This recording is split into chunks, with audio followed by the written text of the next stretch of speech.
so much to Planet Pact for giving this forum to sort of share my experience with everyone. So I think I currently work with AdGrants, an organization that provides grant funding for tech-first solutions that has the potential to create social and environmental impact.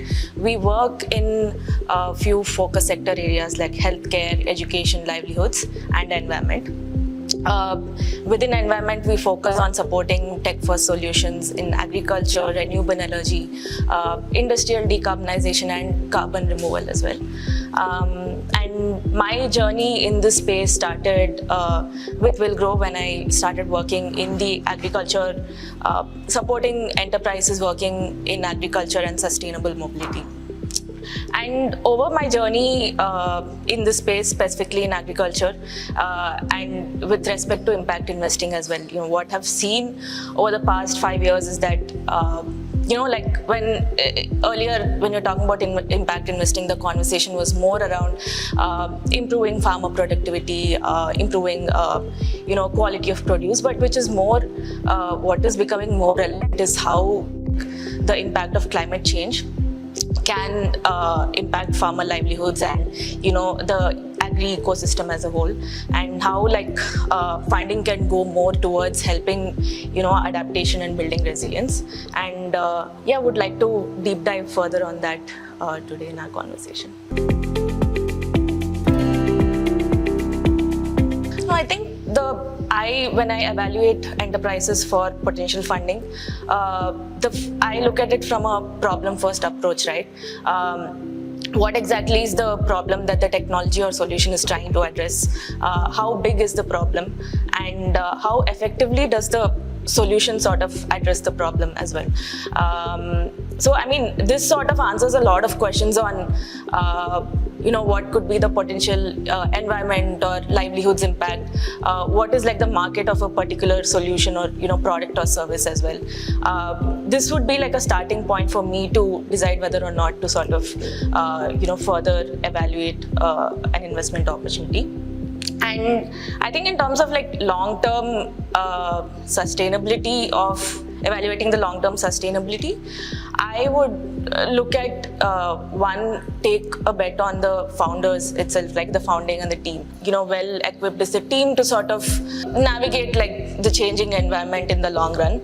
And two, I would also look at sustainability. When I talk about sustainability, it's more about say for example, the unit economics, especially in agriculture. You're talking about unit economics on two ends. One is for the enterprise itself from selling a particular product or a service, whether it makes, even if initially the unit economics don't work out, in the long run, if it becomes sustainable. And two, on the farmer side, say for the farmer, for adopting any particular product or a service which involves additional cost, does that yield the appropriate benefit or even more than what they probably end up spending? These two are, I feel play a huge role in sort of determining the long-term sustainability of scaling a product or a service.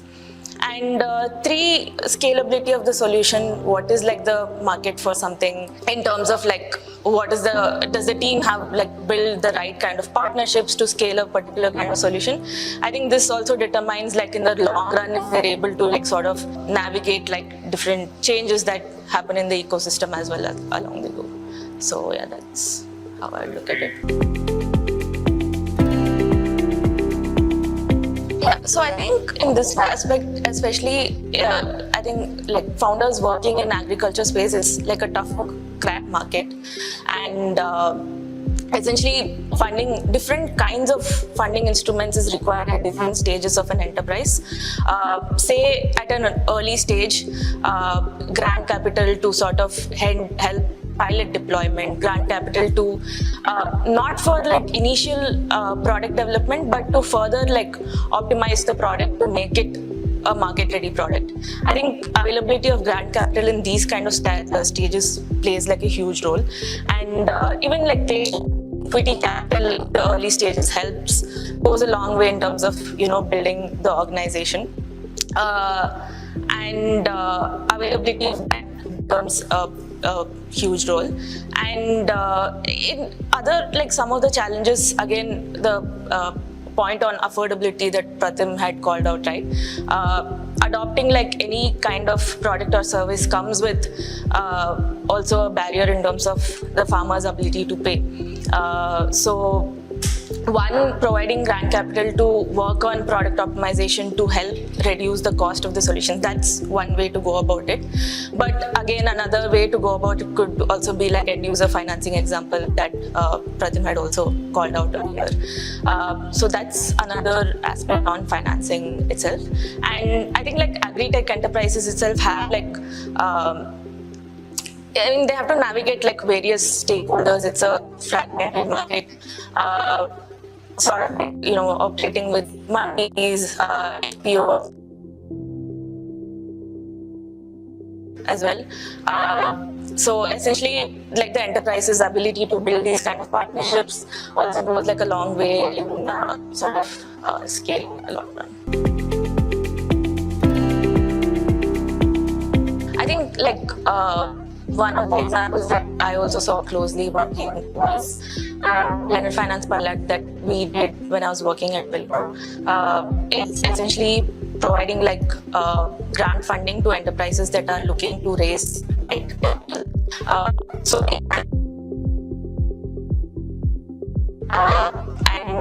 so they've reached the point beyond which they need like debt capital to sort of provide working capital to grow. And at that point, like providing like access to debt with like a guarantee in place, where the grant played a role to provide the guarantee, and an NBFC funder came in place to sort of provide the debt capital. So in that case, a particular startup that was able to raise their first working capital, sort of their market aggregation like kind of model, and that sort of helped them to further raise. It started off with like a 25 lakh debt, and it became a 1 crore debt, and then they were able to raise over a span of 2-3 years. They were able to raise like 10 crores of debt, which helped them scale their business and reach of their solution by a lot. So I think that is like one of success case studies in terms of like blended finance instruments that I've seen closely. I as well, like as I'm working in an organization that is funding, is something that we look at answering constantly, like how do we need to evolve in which we are providing. 5 years ago, especially in agriculture, it was impact investing was a lot about like, finding like the next big agri-drone company or like a bio input company. But it is evolving more towards how like, capital can be designed and deployed in such a way that, say for example, like designing specific grants that can help with product development and optimization, designing specific grants that can help with providing pilot opportunities, and not just providing the grant capital, but also like providing the opportunities to provide like a test bed for piloting any kind of a solution. I think impact investors are wearing this hat more, as we go along this path, and even like impact investors can act like as a bridge between innovators and policymakers and other players in the ecosystem, right? Funding, especially like diverting funds more towards like research and pilots, could help like enterprises bridge that initial gap for where they're like sort of trying to build the credibility and technical validation of the product. Also like enabling partnerships with agri institutions to sort of technically validate and their product and service also goes like sort of a long way. So impact investors acting as a bridge to sort of enable all of this, and also goes a long way. I was working with enabling market partnerships for rural agri enterprises, where they work with last mile distributors, they work with end user finances to sort of help increase the reach of a particular product or service in the rural markets. So yeah, I think as we go, the role of impact investors is evolving a lot more from just being like a funder to more like how can products and solutions be scaled, and sort of how can the reach towards last mile be increased as well? No, I think a lot of innovation is happening on that end as well. Newer ways of underwriting, again, the same example that Pratim had called out. There are a lot of agri-specific examples where people are looking at, how farmers are generating their income and sort of taking that into account, even like insurance solutions, because due to like erratic weather conditions, there is a lot of crop loss for farmers, right? So sort of taking the parametric insurance, taking into account the climate parameters to sort of build insurance product, underwrite insurance. There is a lot of innovation that is happening on that end as well. And I think that is also like more and more important in terms of like building like climate resilience amongst farmers as well.